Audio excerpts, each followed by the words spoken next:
This video is about exact differential equations. इसमें हम देखेंगे कि ये इक्वेशंस क्या होती हैं, इनको फाइंड कैसे करना है और इनको सोल्व कैसे करना है। देखिए, आपको हमने साथ में एक एग्जांपल दी हुई है ताकि हम कंपेयर करके देख सकें। इसमें हमारे पास वैल्यूज़ कुछ इस फॉर्म में होंगी। फर्स्टली जो वैल्यू होगी x एंड y दोनों वेरिएबल इसमें यूज़ हो रहे हैं, जिसको हमने m का नेम दिया हुआ है, और जो नेक्स्ट वैल्यू है उसको n का नेम दिया हुआ है। इसमें भी दोनों वेरिएबल्स यूज़ हो रहे हैं। जो पहली वाली वैल्यू है वो x के लिहाज से डेरिवेटिव इसका लिया जा रहा है, और जो दूसरी है उसका y के लिहाज से। ठीक है, सो आप इस इक्वेशन को देख सकते हो। इसमें ये फर्स्ट इक्वेशन m है जिसका हम derivative with respect to x ले रहे हैं, और इसमें x एंड y दोनों वेरिएबल्स यूज़ हो रहे हैं। ऐसे ही आप नेक्स्ट जो इसकी टर्म है उसको देख सकते हैं, जिसको हमने यहाँ पे n का नेम दिया हुआ है। यहाँ पे भी दोनों वेरिएबल्स यूज़ हो रहे हैं, और इसका जो डेरिवेटिव है विद रिस्पेक्ट टू y लिया जा रहा है। सो ये इस टाइप की इक्वेशंस होती हैं, और इनको हमने फाइंड आउट कैसे करना है।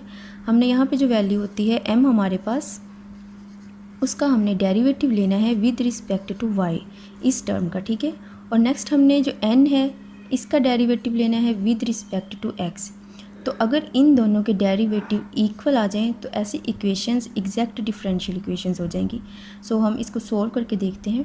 जैसे ये फर्स्ट टर्म है, ये हमारे पास m है, इसका हमने क्या करना है, with respect to y derivative लेना है। सो आप देख सकते हैं ये जो टर्म है विद रिस्पेक्ट टू y, ये हमारे पास कांस्टेंट है, सो ये ज़ीरो हो जाएगी। सो जो डेरिवेटिव है वो ओनली इस टर्म का लिया जाएगा।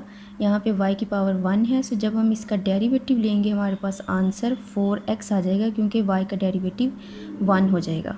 उसके बाद आप नेक्स्ट इस टर्म को देख सकते हैं, ये हमारे पास n है, और इसको हमने विद रिस्पेक्ट टू x जो है इसका डेरिवेटिव लेना है। सो यहाँ पे आप देखें ये जो y है ये कांस्टेंट है विद रिस्पेक्ट टू x, सो ये ज़ीरो हो जाएगा। और जब हम इसका डेरिवेटिव लेंगे तो आप सिंपली जो डेरिवेटिव का रूल है, पावर्स जो है ये मल्टीप्लाई हो जाएंगी 4, और इसकी जो पावर है एक माइनस हो जाएगी, सिंगल x रह जाएगा। सो आप देख सकते हैं कि जो दोनों के डेरिवेटिव लिए हमने यहाँ पे ये इक्वल आ गए हैं। सो यहाँ पे हम देख सकते हैं that partial m over partial y ये इक्वल आ रहा है partial n over partial x, which means ये जो हमारे पास इक्वेशन है ये एग्जैक्ट डिफरेंशियल इक्वेशन है। सो अब हम देखेंगे कि इनको हमने सोल्व कैसे करना है। सो जब आपको ये पता चल जाए कि आपके पास जो इक्वेशन है वो एग्जैक्ट है, तो आपने इसको इंटीग्रेट कैसे करना है। फर्स्ट जो हमारे पास m है उसको आपने विद रिस्पेक्ट टू x, और नेक्स्ट जो हमारे पास इक्वेशन होगी n जो होगा उसमें हमने ऐसी टर्म्स लेनी है जो फ्री होंगी फ्रॉम x से। ठीक है, सो यहाँ पे हम लिख देंगे terms of n free from x, तो वो x जो है उससे फ्री होनी चाहिए। सो इसको हम जो है विद रिस्पेक्ट टू y लेंगे, और जब हम इसको सोल्व करेंगे तो हमारे पास कांस्टेंट वैल्यू आ जाएगी। सो यहाँ पे हम देख सकते हैं जब हम इसको इंटीग्रेट करेंगे, फर्स्ट ये वाली वैल्यू है, देखें 3x² प्लस 4xy, इसको हम इंटीग्रेट करेंगे विद रिस्पेक्ट टू x, और नेक्स्ट हमने इंटीग्रेट करने हैं इस टर्म में। आप देखें ऐसी वैल्यूज़ जो x से फ्री हों। आप देख सकते हैं कि यहाँ पे x आ रहा है, तो हमने सिर्फ जो है ये वाली वैल्यू लेनी है 2y। ये इसकी कंडीशन है, ये आपको बताई हुई है कि ऐसी टर्म्स लेनी है जो फ्री फ्रॉम x हों, जिनमें x शामिल ना हो रहा हो। सो इसका हमने with respect to y integrate इसको करना है। सो जब हम फर्स्ट टर्म को इंटीग्रेट करेंगे ये हमारे पास आ जाएगा x³ ओवर 3। आप देख सकते हैं जो इंटीग्रेशन का रूल है, यहाँ पे पावर्स ऐड हो गई हैं ऊपर, और वही पावर हमने डिवाइड में लिखनी होती है। और नेक्स्ट आप देखें 4, यहाँ पे भी x की जो पावर्स हैं ये ऐड हो जाएंगी, और डिवाइड में भी उसको ऐसे लिखेंगे, और y साथ में कांस्टेंट है, सो ये ऐसे ही आ जाएगा। उसके बाद नेक्स्ट आप देखें y को हमने इंटीग्रेट करना है विद रिस्पेक्ट टू y ही। सो यहाँ पे आ जाएगा 2y² ओवर 2, और साथ में हमारे पास जो वैल्यू आ जाएगी वो कोई कांस्टेंट आ जाएगा। ठीक है, मज़ीद इस इक्वेशन को सिंप्लीफाई कर लेते हैं। यहाँ पे 3 कैंसिल हो रहा है, x3 प्लस यहाँ पे 2 इससे कट हो जाएगा 2x² y, प्लस यहाँ पे भी 2 कैंसिल हो जाएगा y² इज इक्वल c। सो इस तरह से हमारे पास इक्वेशन आ गया है इस एग्जैक्ट डिफरेंशियल इक्वेशन का।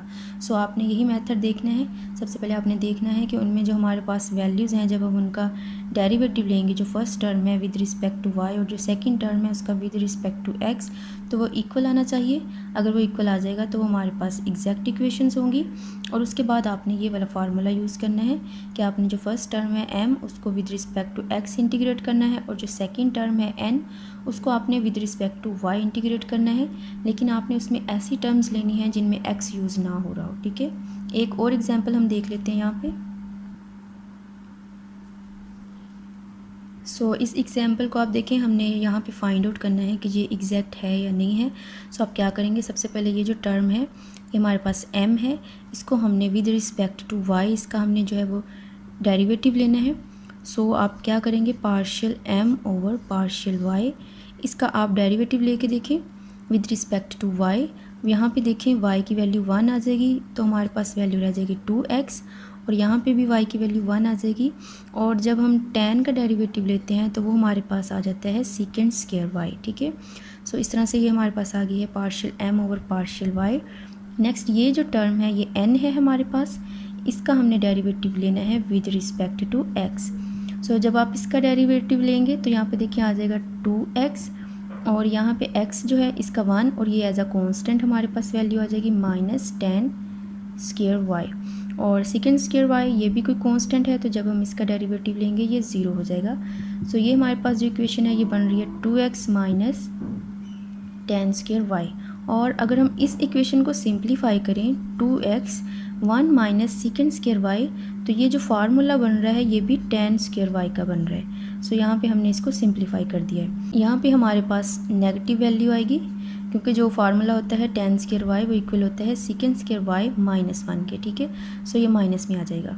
सो आप देख सकते हैं कि ये जो दोनों इक्वेशंस है हमारे पास ये इक्वल आ रही हैं, विच मीन्स ये जो हमारे पास इक्वेशन है ये एग्जैक्ट डिफरेंशियल इक्वेशन है। सो हम डायरेक्ट अब इसका फार्मूला यूज़ करेंगे इसको सोल्व करने के लिए।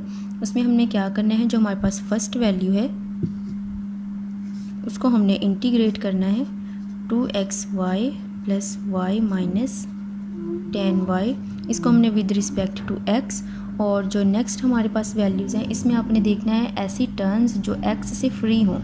अब देखें फर्स्ट इसमें भी x यूज़ हो रहा है, इसमें भी x यूज़ हो रहा है। सो हमने ओनली ये जो वैल्यू है हमारे पास सेकेंड स्क्वायर y इसको यूज़ करना है, बाकी की जो टर्म्स हैं उसको हम यूज़ नहीं करेंगे। ठीक है, सो नेक्स्ट हम इनको इंटीग्रेट करके देख लेते हैं। अब यहाँ पे आप देखें हमने इसको with respect to x integrate करना है। सो y यहाँ पे कांस्टेंट है, तो जो पहली वैल्यू है उसमें हमने पावर्स ऐड कर देनी है, और साथ में जो y है वो एज अ कांस्टेंट ऐसे ही आ जाएगा।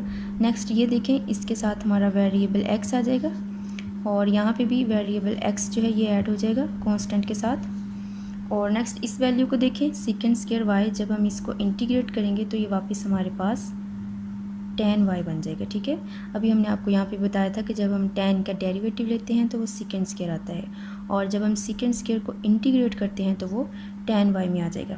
सो मज़ीद इसको सिंप्लीफाई कर लेते हैं, ये इक्वल किसी कांस्टेंट के आ जाएगा, यहाँ पे 2 से 2 कैंसिल हो जाएगा, और ये इक्वेशन हमारे पास कुछ इस फॉर्म में आ जाएगी x square y plus xy minus x 10y plus 10y is equal c। सो ये हमारे पास इस एग्जैक्ट डिफरेंशियल इक्वेशन का सलूशन आ रहा है। सो इस तरह से आपने किसी भी इक्वेशन को फाइंड आउट करना है कि कैसे एग्जैक्ट है, और उसको इस फार्मूले को यूज़ करते हुए सोल्व करना है आपने।